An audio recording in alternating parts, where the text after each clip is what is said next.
Hello દોસ્તો, કેમ છો? તો સ્વાગત છે મારા નવા વિડીયોમાં। તો આજે આપણે ગણિત સબ્જેક્ટ છે એના માટે આઈએમપી લઈને આવ્યા છીએ। તો એમાં જે જૂના પેપરો હતા એના એનાલિસિસ કરી અને આપણે આઈએમપી જે ટોપિક છે, જેમ કે કયા ચેપ્ટર ખાસ કરવા, બાકી આખું મેથ્સ તો કરવાનું છે, 32-33 જેવા ચેપ્ટર છે, પણ ખાસ કયા કરવા જેમાં વધારે ભાર આપવું પડે અને વારંવાર એક્ઝામમાં પૂછાતા એ ચેપ્ટરો કયા છે, તો એનું એનાલિસિસ કર્યું છે અને એ ચેપ્ટરો ખાસ કરી લેવા। તો એ માટે આઈએમપી છે। અને અગાઉ આપણે ઇતિહાસ, ભૂગોળ, કલ્ચર અને બંધારણ માટે આઈએમપી આપી હતી, ના જોયું તો જોઈ લેજો વિડીયો। અને ટેલિગ્રામ પર મેં આઈએમપી અને જે ચેપ્ટરો છે એ બધું અપલોડ કર્યું છે। અને અગાઉના પેપરો છે, તલાટી, જુનિયર ક્લાર્ક અને કોન્સ્ટેબલનું જે હસમુખભાઈ સાહેબ લીધું હતું એ અપલોડ કરી દીધા છે, તો એ જોઈ લેવું। અને એ એનાલિસિસથી મેં આ બનાવ્યું છે। તો ચલો આપણે ચાલુ કરીએ ગણિતના આઈએમપી ટોપિક।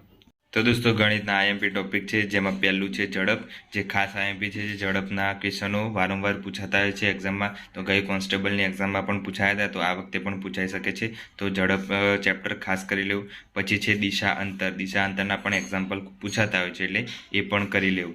પછી નળ અને ટાંકીના ક્વેશ્ચનો હોય છે। પછી ઉંમર સંબંધિત જે દાખલા હોય છે એ પણ ખાસ આઈએમપી છે, તો જેના બાજુમાં મેં આઈએમપી કરી છે એ વધારે ઇમ્પોર્ટન્ટ છે, કેમ કે 3 એક્ઝામમાં પૂછાયેલા છે, એટલે ખાસ કરી લો। પછી સરેરાશ પણ પૂછાયું છે ગઈ કોન્સ્ટેબલ અને જુનિયર ક્લાર્કમાં, બરાબર। પછી નફો ખોટ તો ખાસ કરી લો, બધામાં પૂછાતું જ હોય છે નફો ખોટ। પછી સાદુ વ્યાજ, ચક્રવૃદ્ધિ વ્યાજના પણ ક્વેશ્ચનો હોય છે। પછી મિશ્રણ, જે દૂધ અને પાણીનું હોય છે એ, બરાબર। પછી ટકા ચેપ્ટર તો આઈએમપી સમજી લેવાનું, કોઈ પણ એક્ઝામમાં હોય તો ટકાનો ક્વેશ્ચન હોય ને હોય। પછી એસએસસીનો હોય, જેડી કોન્સ્ટેબલનો હોય, કે આપણી ગુજરાતની કોઈ બી ભરતી હોય, જીપીએસસી, પછી ડીવાયએસઓ કે પોલીસ કોન્સ્ટેબલ, પીએસઆઈ, બધામાં ટકાના ચેપ્ટરમાંથી ક્વેશ્ચન તો હોય જ।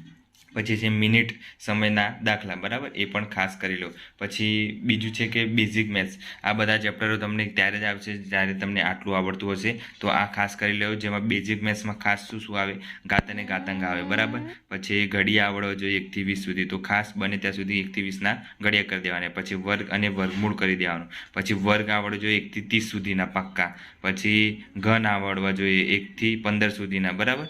પછી છેદ ઉડાડતા આવડવું જોઈએ, અને સરવાળો, બાદબાકી, ગુણાકાર, ભાગાકાર આવડવું જોઈએ, અને પછી લસા ગુસા આવડવું જોઈએ। આટલું આવડે તો તમને આ ઉપરના ચેપ્ટરો આવડે। તો આ હતું મેથ્સનું મોસ્ટ આઈએમપી। તો તમે જોઈ શકો છો મેથ્સમાં કયા ચેપ્ટર ખાસ કરવા, બરાબર। તો દોસ્તો, આ હતું મેથ્સનું આઈએમપી, જેમાં અલગ અલગ ટોપિક છે એ બધા અલગ અલગ એક્ઝામમાં ખાસ કરીને પૂછાતા હોય છે વારંવાર, તો એ ટોપિક છે, જેમાં તમે ખાસ કરીને બેઝિક મેથ્સ છે એ ખાસ પાકું કરી લેજો। જેમ કે બેઝિક મેથ્સથી તમને જે આગળના ચેપ્ટર છે એ બધું મિક્સ થતું હોય છે। જેમ કે ઝડપનું ચેપ્ટર છે, એમાં તમારે છેદ ઉડાડતા આવડવા જોઈએ। પછી જે સેટ કરવાની આવે છે લાઈન, કે 12 કિલોમીટર 22 મિનિટમાં કાપે છે, તો 1300 કિલોમીટર કેટલા મિનિટમાં કાપશે, એ રીતની તમને ગોઠવતા આવડવું જોઈએ। પછી એમાં પછી એ ગોઠવી અને છેદ ઉડાડવાનું આવે છે, તો છેદ ઉડાડતા આવડવા જોઈએ। પછી એમાં ઘડિયા આવડવા જોઈએ, કેમ કે ઘડિયા પણ આવતા હોય છે। પછી લસા ગુસા આવતું હોય છે અમુક ચેપ્ટરમાં, તો તમારે એ પણ આવડવું જોઈએ, લસા ગુસા કેવી રીતે શોધવાનું ખાસ, અને લસા ગુસા ફટાફટ કેવી રીતે શોધવાનું એ પણ ખાસ આવડવું જોઈએ, બરાબર। પછી ઘન આવડવા જોઈએ 1 થી 15 સુધીના। પછી ઘડિયા આવડવા જોઈએ પાક્કા, એટલે શું કે છેદ ઉડાડતા હોય ત્યારે ફટાફટ યાદ આવે, બરાબર। પછી બીજું છે કે સરવાળા બાદબાકી જે છે એ ખાસ આવડવું જોઈએ, કેમ કે સરવાળા બાદબાકીમાં અમુકને બાદબાકી નથી આવડતી હોય, તે દસકો કેવી રીતે લેવાનો, આ જે લોકો બેઝિક મેથ્સ આવડતું નથી એ ખાસ બેઝિક મેથ્સ ઉપર ધ્યાન આપો, કેમ કે એ રિલેટેડ ક્વેશ્ચનો ખાસ આવતા હોય છે, તો એ કરી લેવાનું બેઝિક મેથ્સ, બરાબર। પછી છે કે બીજું તો તમને વાંધો નહીં આવે, બીજું તે ઘાતાંક છે, પછી વર્ગમૂળ છે, એ બધા બેઝિક મેથ્સના ચેપ્ટર છે, તો એ ખાસ કરી લેવા, કેમ કે એમાંથી ક્વેશ્ચનો આવતા હોય છે વારંવાર।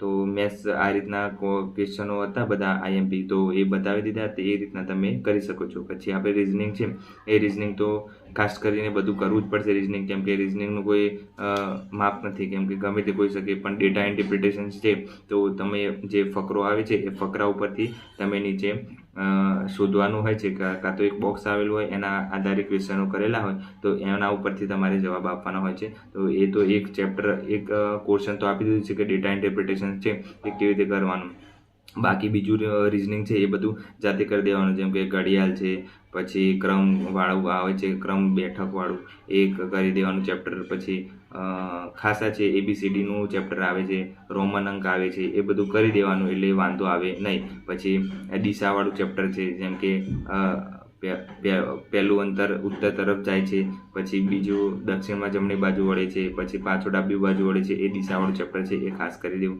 એમાંથી પણ ક્વેશ્ચનો આવતા હોય છે. તો રિઝનિંગમાં તો તમે જેટલા બી ચેપ્ટરો દેખાય એ બધા ખાસ કરી જ લેવાના અને કોઈ બી એક સારી બુક લાવી દેવાની. જેમ કે હું સજેશન કરું છું કે તમે મેથ્સ માટે નીરજ ભરવાડ સરની જે નવી બુક લોન્ચ થઈ છે, કાલે જ લોન્ચ થઈ છે, તો એ ખાસ કરી લેવી. કેમ કે એ ચેપ્ટર છે એમાં સારી રીતે સમજાયેલું છે બેઝિક મેથ્સ સાથે.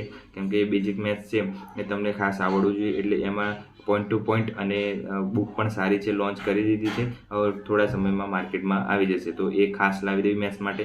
રિઝનિંગની પણ નીરજ ભરવાડ સરની તમે લાવી શકો છો. કેમ કે રિઝનિંગમાં બધા ટોપિક સરળતાથી સમજી શકે જે લોકોને વીક છે ગણિત, જેમને 1-0 પણ ચાલુ કરવું છે તો તમે ગણિત ત્યાંથી કરી શકો છો, રિઝનિંગ પણ ત્યાંથી કરી શકો છો, બરાબર. અને મેથ્સમાં યુટ્યુબ પર બહુ બધાના વિડીયો છે, એક્ઝામ મેથ્સ કરીને છે, એ તમે ફ્રીમાં જોઈ શકો છો. પછી કિશન સર છે એના પણ જોઈ શકો છો. પછી હિન્દી મીડિયમમાં જવું પડે તો એમાં બધા કવર થઈ જાય છે, બરાબર. તો બને ત્યાં સુધી તમે મેથ્સ છે એને સારી રીતે સમજી શકો એ માટે તમે યુટ્યુબ પર ફ્રીમાં ક્લાસ જોઈ શકો છો. બીજું તો તમે બુક લાવી અને જાતે સમજી અને પ્રેક્ટિસ કરી શકો છો. તો બને ત્યાં સુધી બુકનો યુઝ કરો, બરાબર. જો સમજણ ના પડતું હોય તો કોઈ બી ટોપિક તમે મેથ્સ પર યુટ્યુબ પર સર્ચ મારશો તો થોડું એનું એનાલિસિસ કરી અને તમને શોર્ટકટ ટ્રીક ને બધું મળી જશે. જે કોઈ બી ટોપિક હોય, જેમ કે તમને ઝડપ છે, ઝડપ સર્ચ મારશો યુટ્યુબ પર તો એના રિલેટેડ જેટલા બી ટોપિક હશે એ બધા આવી જશે અને તમને શોર્ટકટ ટ્રીક શીખવું હોય તો મળી જશે. હિન્દી મીડિયમમાં હોય તો શું થઈ ગયું, આપણે શોર્ટકટ ટ્રીક કેવી રીતે શોધવાની એ જોઈ લેવાનું, બરાબર. બીજું તો કંઈ ખાસ હતું નહીં. આજ માટે આટલું જ હતું. અને તમે ટેલિગ્રામ પર જોઈન ના થયા તો જોઈન થજો. અને વિડીયો ગમે તો લાઇક, શેર અને સબસ્ક્રાઈબ કરજો. અને મળીએ નવા વિડીયોમાં. Bye bye, take care.